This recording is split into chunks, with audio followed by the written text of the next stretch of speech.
Hello everyone guys, this is मेरा नवाज खान। कैसे हो आप सब? उम्मीद करता हूँ कि आप सब दोस्त खैरियत से होंगे, जहाँ भी होंगे फिट फाट होंगे, मज़े में होंगे। सो भाई लोग यार, जैसा कि आप सब जानते हैं कि कल पाकिस्तान और इंडिया के दरमियान एक मैच खेला गया, T20 वर्ल्ड कप का मैच खेला गया। तो ये मैच खेलने से पहले की जो इंडिया की रिएक्शन था, मतलब इंडिया की क्राउड का जो रिएक्शन था, उनकी जो बातें थी, उनके न्यूज़ चैनल पर जो चर्चे चलते थे, तो यार वो सुनने के काबिल ना थे।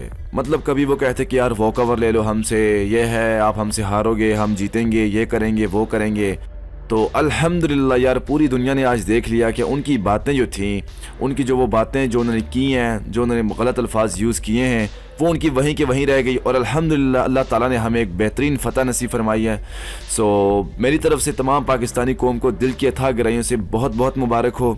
इंशाल्लाह यही नहीं, आगे हमने जाकर ना इस वर्ल्ड कप को इंशाल्लाह विन करना है। और सबसे इंपॉर्टेंट चीज़ यहाँ पर मैं आप दोस्तों के साथ शेयर करूँ कि हमने जो इस बार टारगेट रखा है वो न्यूजीलैंड टीम, ठीक है, न्यूजीलैंड टीम को हमने टारगेट बनाना है।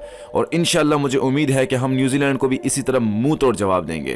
तो भाई लोग, इसी मौके पर यार मैंने सोचा कि यार क्यों ना आप लोगों के लिए जो वहाँ मैच के बाद जो रिएक्शन था हमारे क्राउड का, माशाल्लाह से बहुत दिलेरी के साथ जो उन्होंने मतलब बातें वगैरह की हैं, तो क्यों ना मैंने कहा कि यार इसी हवाले से आप दोस्तों के साथ एक छोटी मोटी वीडियो आपके साथ शेयर करूँ। तो चलिए यार, आप वीडियो को एंजॉय करें, देखें क्लिप, आपको मज़ा आएगा।